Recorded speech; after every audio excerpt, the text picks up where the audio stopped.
Hi mga ka-farmer, update lang. Binigyan ko ng super biik yung inahing merong sakit. Ito na.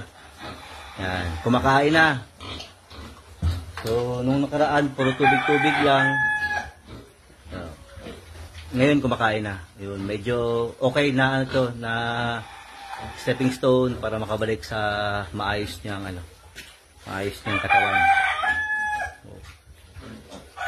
Napag-iisipan ko na pala masanang ibenta, pero hopefully sana maging okay siya para tuloy-tuloy lang.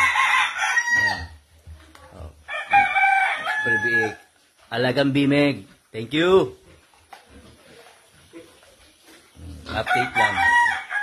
Update lang din sa mga biik niya, although sobrang lumiit, pero at least lahat sila maliliksi. Ayan o. Ayan. So, ang ginagawa ko lang, foster milk, tapos alalay ng super biik. Ayan. So, thank you mga ka-farmer.